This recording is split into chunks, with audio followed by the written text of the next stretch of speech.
I'm Maureen. I'm the next door nature. I'm not, I'm the let nature in officer. Uh, Next door nature was my last job with Ulster Wildlife.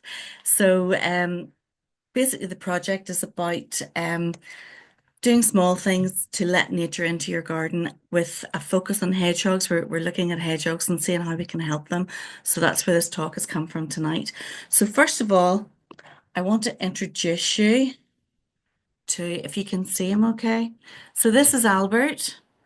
Albert, I stopped to rescue Albert in the autumn of this year, and unfortunately, he was dead already.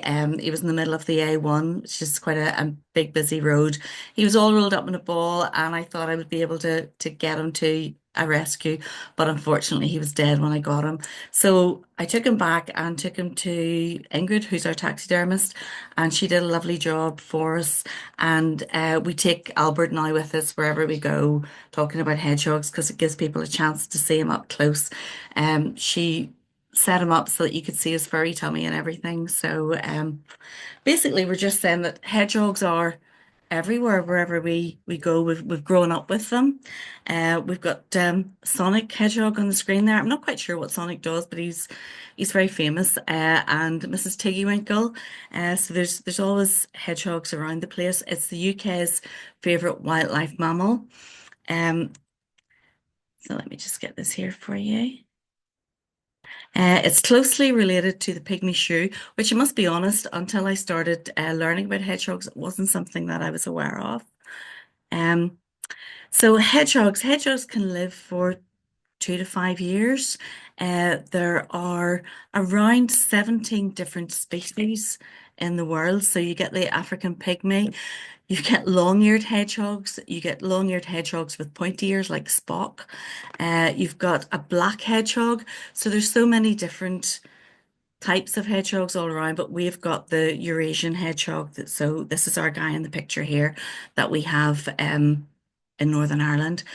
Numbers are declining, but we don't have any definitive data um, to share with you at the moment. We did a project with it was the with Galway University, and we're hoping to have some data later this year to show us whereabouts they are. They seem to be doing better in urban locations than in rural locations, but again, it's just speculation. Um, On to the next slide. So they're nocturnal. Um, they have 5,000 to 7,000 prickles, and these are made of keratin, which is the same stuff as your hair and your nails are made of.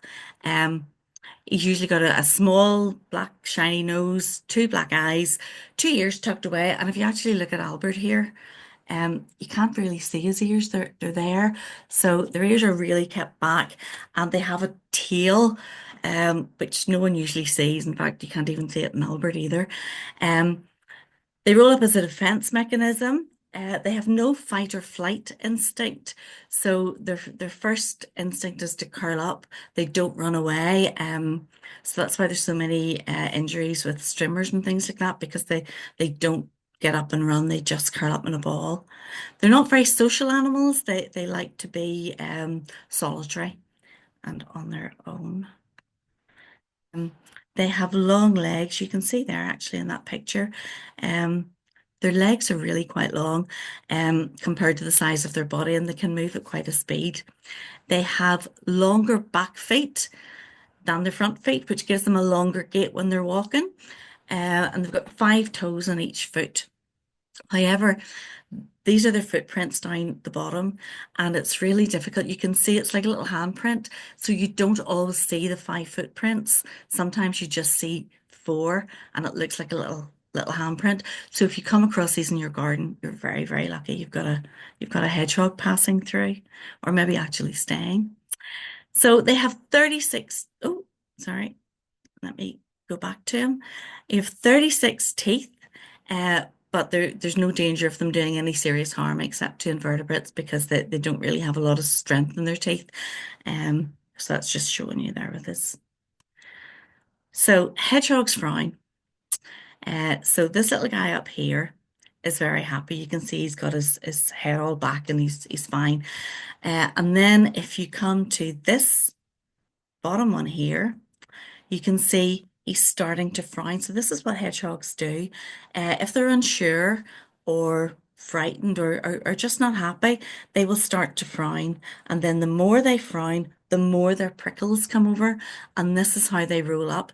So if you're out in your garden and you happen to see a hedgehog coming along, and he stops and he starts to frown, you'll know that you're worrying him, that you're too close and you need to move back.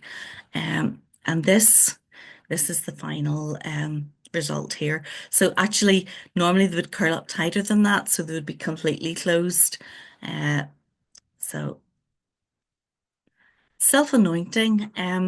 Not sure if any of you have come across this before. I used to rescue hedgehogs and I would have overwintered them and obviously kept outside and everything. But what you would have seen if they got different food or a different taste or smell than they weren't used to, they would start foaming up the saliva and it would foam up and they would spread it using the underside of their tongue all over their body.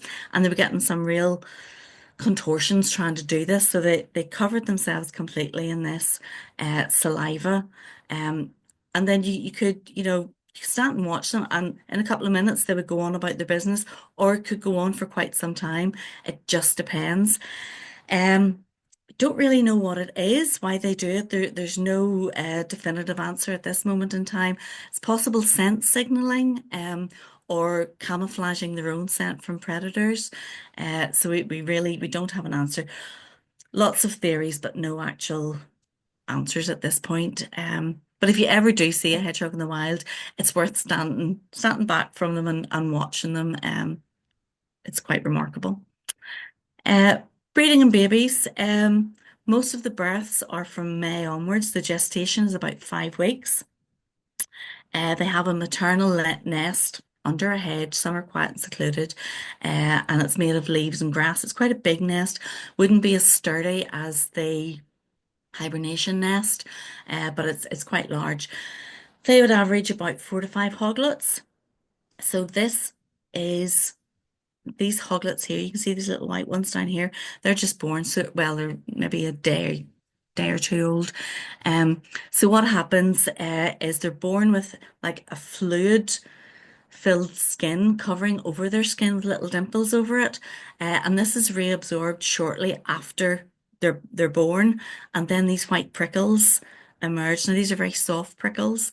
Um, by 2 weeks, you'll see this is about 2 to 3 weeks old here. Well, about 2 weeks, you'll see the brown prickles start to come through until they completely cover the white prickles, and these are the real prickles coming through. By about 3 to 4 weeks, its eyes will have opened. It will start to have fur. It'll not be this naked little thing anymore. And then it will start to be able to curl up and defend itself. If you come across a nest in your garden and you disturb it, if you can remove yourself as quickly and quietly as possible. If they're tiny, tiny babies, the mother will usually eat them if the nest is disturbed. It completely freaks her and she eats the babies and kills them. If they're slightly older, she will start to move them and she'll move them to another nest, which is great, but it also leaves them vulnerable because they've that distance to travel. She carries them about. So it's best if you can just remove yourself. That would be brilliant. Uh, so 3 to 4 weeks, they'll start to go out foraging with their mother, and you'll see them. This is the mother here with she's got 4 little hoglets, and they'll follow the adults along the edge of of the garden. So if you can keep your areas, the edge of the garden, and growing up areas so that wild areas, the hedgehogs have somewhere they'll feel safer and they can hide in it. About 7 to 8 weeks, they'll start branching out on their own and they will disappear and make their own way in the world. Um, where do they live? Urban gardens, parks, cemeteries, um, anywhere where there's peace and quiet for them, where there's food they can get, where there's shelter, where there's water. If they find somewhere like that, that's what they're looking for. Rural, farmland, meadows, woodland, again, the same thing, food, water, shelter. A hedgehog can travel up to 2 to 3 kilometers a night. Males would have a larger home range than females. And a home range could be anything from 10 to 20 hectares. Um, so it's important that gardens, and we'll talk about this later on, that gardens are interconnected. Um, in suburban areas, the 10 to 20 hectares, it could be a housing estate or even a golf course. So you can imagine, while they may only travel 2 to 3 kilometers a night, which is quite a lot, but their home range needs to be that big to give them everything that they need. Um, what's in the menu? What do they eat? So they love beetles, slugs, worms, and I've done that again. Sorry, beetles, slugs, worms, caterpillars, and millipedes. Now, if any of you know your mini beasts, there's millipedes and centipedes, and they can be quite similar, but they will not eat centipedes. We don't know why, but they love millipedes. Slugs, they will eat them, but they're not keen of the slime on them. So they are known to actually use their little paws to scrape the slime off them before they'll eat them. So they can be quite fussy. And if they come across ground nesting birds, they will eat birds' eggs if they can get them open. Uh, this one, this picture I put in, one, because I really like it. I think it's really cute. But two, just to point out, the snail's shell is quite strong and difficult. And you saw their little teeth in some of the previous slides. They can't actually break a snail shell. So they may have a go at it when it's like that, and out and moving about. They may have a go at the soft stuff. But if it's curled up in its shell, it wouldn't have the opportunity to be able to crack that and get into it. Hibernation. So hibernation starts October, November and ends March, April, dependent on weather. Climate change is affecting the hedgehogs and they're waking up earlier. They reduce their metabolic rate. They bring their body temperature down from around 35 degrees to 1 to 5 degrees. And they basically decrease their oxygen consumption. They lower their heart rate. Um, uh, Basically, they slow everything right down. The hibernation nest is made of leaves. So that's why we ask you not to brush up your leaves. Leave your leaves there because the hedgehog need them. They get their prickles up and they get their pile of leaves and they go round and round and round in circle. This can go on for ages until they have combed with their prickles all these leaves into this big round circle. It's about 20 inches, 50 centimeters in diameter and the walls of it are about 4 inches or 10 centimeters thick. Um, so that's basically it's quite a solid nest, quite a construction. So it's kept the leaves. They like broadleafed tree leaves, things like oaks and things like decent, good big leaves, proper leaves. Um, and the temperature inside, that's the temperature outdoors could drop to about -5, and inside the nest it will stay at around 1 to 5 degrees, so it's that well insulated. So it's quite a good construction. Now they can waken up from hibernation. Some of them may change nest sites and do the whole process again, or if it gets mild, they will waken up. The problem is during the winter, their food, the beetles, the worms, it's not available for them, and water as well. So again, if you see any hedgehogs out in winter, it's worth having a look at them and just making sure they're okay. Before they go to hibernation, um, usually like them to be about 550 to 600 grams. Some people would say less, some people would say 650 grams, but usually they need to be heavy enough to be able to survive that so their body still has some fat to absorb while it's sleeping throughout the autumn and winter. Hedgehog threats. So modern gardens are, this one up here is very tidy, it's very neat. It looks like it's fake grass, so you're not going to get any mini beasts or any food for hedgehogs and that. There's no room for them to roam. You can see there the fences are all they're closed up. There's no room for them to spread about. So it's not a very hedgehog welcoming garden. Slug pellets aren't good, obviously, so we ask you to avoid those at all costs. There are various things you can do to avoid slugs. Talk about that later. Cars, obviously, There's not as many hedgehogs. I don't know. You can maybe put in the chat.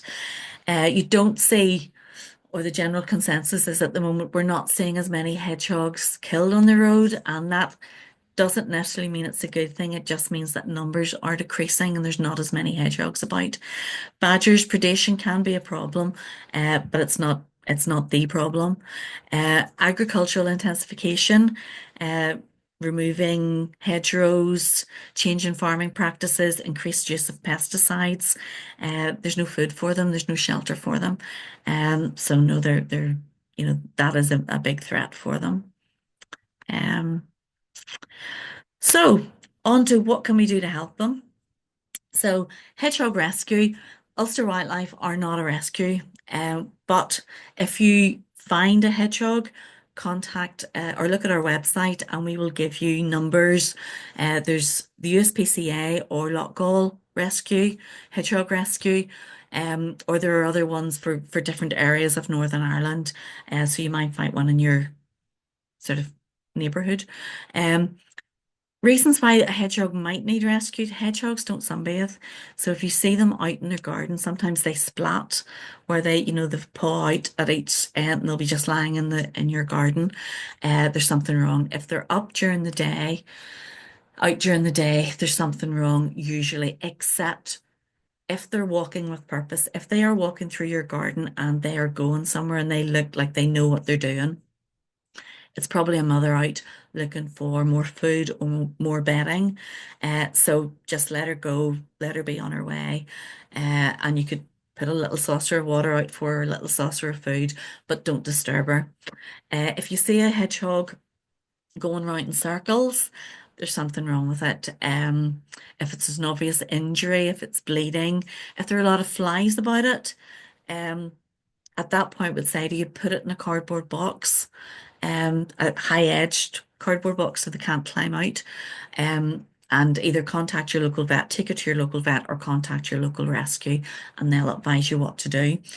If you see a hoglet out by itself, tiny, tiny hedgehog, um, I would say yes, look at it and make sure, it's okay. Or if it doesn't, if it looks too tiny to be out on its own, lift it. But check the surrounding area because there could be more somewhere else and the mother has got injured or got killed and hasn't been able to come back to them and the hoglets started coming out looking for them. You'll hear them crying and squeaking. They squeak. So that's another point to look out for. Um, So let nature in. This is our wildlife gardening campaign. It's about giving people simple ideas on ways on how they can improve their garden. This garden here, this is a perfect garden. Not everybody's garden is going to be like this. People don't have gardens of this size. You may have a small balcony. You might not have a garden. You might just have a couple of pots. A couple of things you can do. Well, the first thing, the best thing to add in any garden is water. So if you have a pond, that's excellent. Just make sure you have like a beach area on it, or a little ladder with chicken wire around it, so that if a hedgehog falls in, he has a way of getting out. So you get ornamental ponds that have just straight sides all around it. You need to have something in that so that the hedgehog can get out again. Stone piles, anything that's going to encourage mini beasts or invertebrates in is big. That's really good for hedgehogs. That's their food. Um, Things like a mini meadow let some areas go wild. Have a bug hotel if you've got a balcony. Put in some climbing plants. Ivy's brilliant for all sorts of insects. Honeysuckle's another one which is lovely, and it will bring in the night flying pollinators. Flowering shrubs, water butt, compost heap, lots of animals. You've got your frogs, you've got your newts, you've got your hedgehog love compost heaps. They would use them to hibernate in. So be careful if you're turning your compost heap that you don't damage anybody that would be in it. Insect-rich habitats will attract everything and it will attract hedgehogs then as well. Gardener's friend. He's good for the garden. He eats your slugs, he eats your caterpillars, and people love having them. If you have a hedgehog in your garden, that is a real feel-good factor. So, yeah, I would love to have one. Food and water. So basically that's your two basics. Put them in shallow dishes. You can see in this top one here, the hoglets can't reach the food because they're tiny. So if you keep them in a shallow dish. Now, hedgehogs are notoriously, they can be sort of uncouth animals. They poo in their water dish, they poo in their food dish. So you will have to clean it out. 'Cause you can see this guy here, he's sitting up there having a real feed. He's brilliant. So keep them shallow and just keep rinsing them out. You'll know hedgehog poo's what, about 2 inches long, a pointy end on it. And then these guys here, you can see they can get in and out without any danger.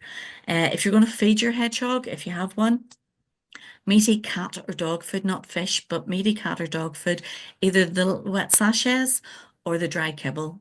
Either's really good. Don't put mealworms out. Mealworms cause a disease in hedgehogs.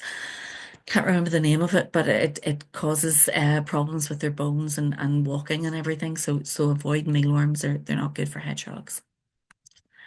Um, Leave your garden wild is really good. We talked about that in the last slide. Um, Long grass for nesting, so their summer nests, they'll use the long grass. So even if you have a wild corner that you just let grow, it's brilliant. It's brilliant for their insects, brilliant for hedgehogs, brilliant for nesting. Don't rake your leaves in the autumn. Leave your leaves, they're going to need them. Build your bonfire on the day if you can. So if you're burning old sticks or anything like that, don't pre-build it if you can, if you possibly can, or if you want to pile it up, put it in one place, and then on the day that you're going to light it, move it to another place because it's just a perfect place for hedgehogs to either nest or to hibernate in. So yeah, depending on when I mean, you can have a bonfire during the summer or early autumn before hedgehogs are hibernating, and they could just be using it as a place to shelter during the day as a day nest. So you just need to be really careful. Yeah. Hedgehog highways. So we talked about how far they travel and their 10 to 20 hectare home range. So if you have a garden, and yes, your garden may have what you think is everything they need to be able to access more space. It's a big area that they need. So this is a way that you can do it. So they're hedgehog highways, and if you can connect with your neighbors, or if you're out rurally, if they come into your garden, they can get back out again. So all you need is a 13 centimeter square space. So like this one here, it's literally you can just cut that 13 centimeters. These are little signs. You can get them on Amazon. You can get on any hedgehog site, really. It's just to let people know what you're doing. Under a fence, you can put a pipe, and that just gives them access through. Or this is a cement post, and someone has dug a space underneath them so that they can get in under. You can also get, if you've got a brick wall, you can get drill bits that will drill through your brick wall and give you your 13 centimeter space without damaging anything else. You can drill through. So that's something else that's actually a really important thing that you can do for hedgehogs to connect the space. You can make them a hedgehog house. I think Katie's going to put the link to this if in the chats. If not, you can get it on our website. So that shows you how you can make a deluxe hedgehog house. And of course, you want to give them a deluxe hedgehog house. Um, Shows you how to make it, cover it with soil and leaves and things. And you can see the wee hedgehog there. He's gone in. He's really happy. You can buy ones. You can buy some really nice wooden ones. You can get cheaper ones that are made like of brush stuff that's all woven around. Just be really careful with those. One, they're not waterproof, so if the hedgehog decides to hibernate in it, it's not waterproof. And he's not going to survive in that. Also, sometimes they're prickles. If the inside of it isn't the dome part, if it's not smooth, they can catch their prickles in it. And then they get stuck and they can't get out for food and they can't get out for water and they'll just die. So there was a whole campaign. I think Little had started selling those. And it might have been Lock On. I'm not sure who it was, but one of our local rescues um, campaigned with and asked them to remove them from sale, and they were really successful in doing that, so they got them removed. But other stores still have them, so just be careful. If you're buying a hedgehog house, just make sure it's safe. It may cost a bit more to buy a luxury one, but it's more important that the hedgehog's safe. Okay. And this is our campaign. Sign up on the website. In it, there's different sheets. You can see here there's different sheets about different things that you can do. It's all specific to different areas. And there's one specifically for hedgehogs in there and how you can help them. There's a little plan of what you can do throughout the year. And there's an email that comes out every quarter, I think it is, basically what you could be doing in that quarter. So sign up on the website and you can either get that sent out or you can download the electronic version. You can drop me emails if you have any questions or that. Very happy to help out. So I'm now going to pass over to Katie and she's going to hopefully pick it up. You got it, Katie? Hello, yes. Okay, Um, just there you go. that was great. A lot of hedgehog facts. Thank you, Maureen. I've put a lot of stuff in the chat for everyone, so sorry to overload it, but just our hedgehog page, the list of rescues, our Let Nature In campaign, and the link to how to build a hedgehog home. I have a couple more things to add too. I'll just quickly before I do these wee slides about the status, I will just launch a poll. So a very basic poll. Can everyone see that? Who's seen a hedgehog in their garden before? So if you can all answer that, I'll give you a wee minute to see and see how common it is that people are seeing hedgehogs in their garden or not. So I'll let you answer that and then I'll do the results. Okay, let me see. So can I show that? So 60% of you said yes and 40% no, so that's good. Like more of you have seen one in your garden than not. And I wonder, is that regular or just a one-off? But that's great. I think when David Attenborough was asked what species he would like to have in his garden, he said a hedgehog. He said that would be his dream to have a hedgehog in his garden. So yeah, that's great. Okay. Um, so just very briefly, a little bit. So Maureen's introduced everything kind of about hedgehogs and the European hedgehog. So a couple of things to mention. We've been working on this species for a number of years alongside NUI Galway. Some of you might have helped with that, either submitted sightings or done a bit of a survey with a footprint tunnel or a camera trap in your garden. That was going on since 2021, 22, 23. But one thing, since we've been looking into hedgehog data, we've really learned that there's not a lot known about them. There's definitely more known about them in England, Scotland and Wales and how they're doing than is in Ireland for sure. But the more and more me and Maureen looked into that, we actually thought they maybe didn't know as much as we thought they did either. So it was interesting. Now, in Europe, we had they were classed in the IUCN list as least concern. Now, you might have seen it was all over the news in late 2024. Just in October there, this classification was changed to near threatened. So it's got a bit worse basically. And that's probably just a review of the data. That doesn't really mean that there are fewer hedgehogs. That is actually just that they looked at the data and they realised that least concern wasn't right. Now, it's a bit much more extreme in England, Scotland and Wales. They're actually classed as vulnerable to extinction, which is one of the worst kind of classes they can get. So if you just click that on, Maureen, basically the only thing we know is that they've massively declined. We don't have an exact number. Is that working? There should be a wee arrow. No. That's it. A wee arrow that's working. So yeah, we don't have numbers. There's a lot of things you'll see quoted online. A lot of it's not accurate. But what we do know that the trend is downward.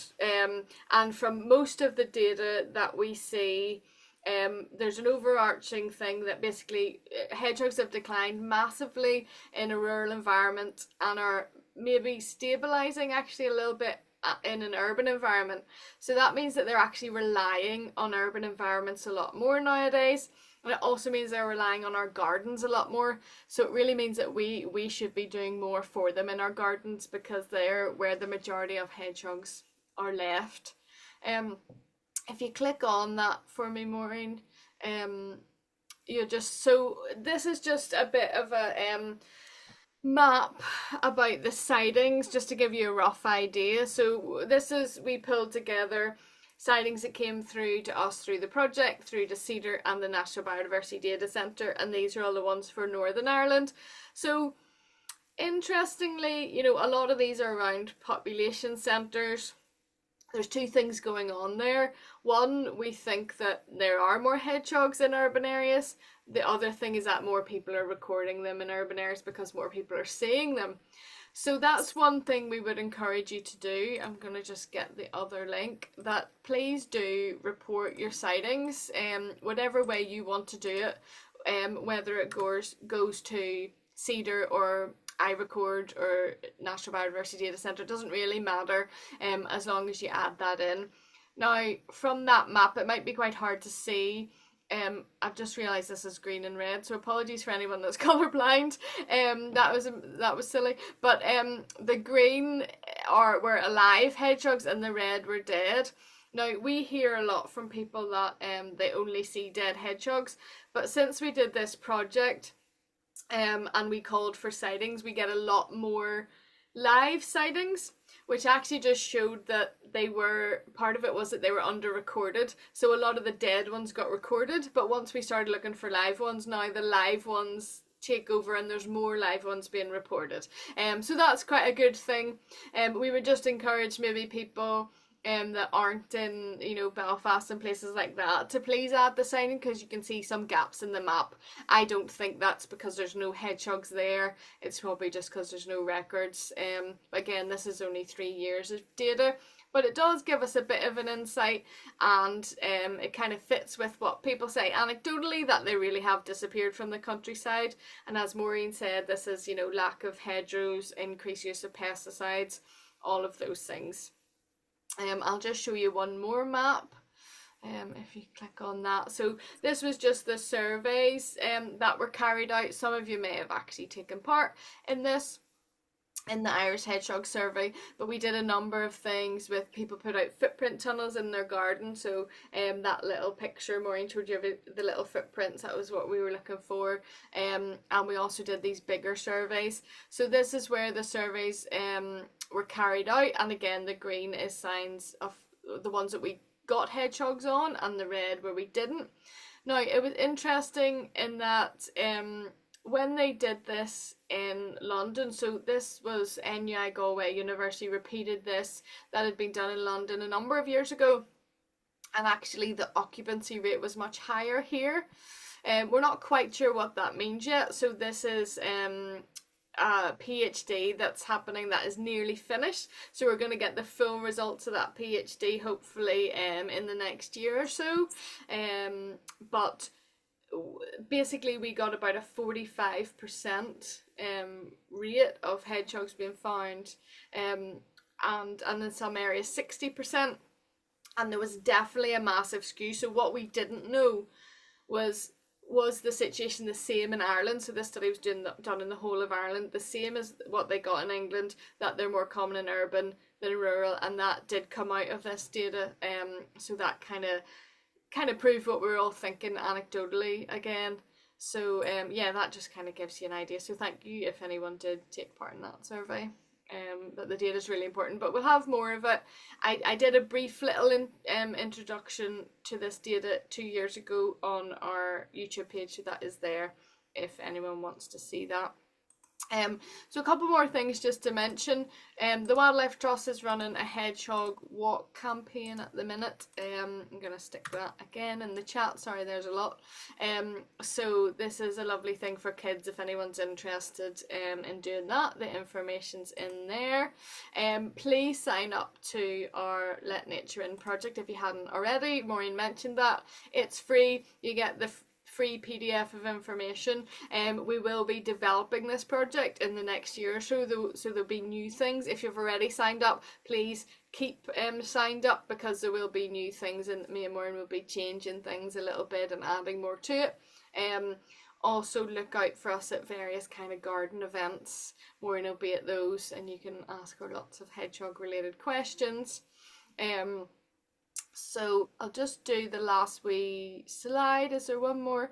And then Yeah, there is. if Sorry, you, Katie, can I just say I'm at oh yes, I'm at Hillmount Garden Centre on Sunday, between I think it's 1 and 4:30. So if anybody's passing, please call up and say hello to me. I'd like to talk to you.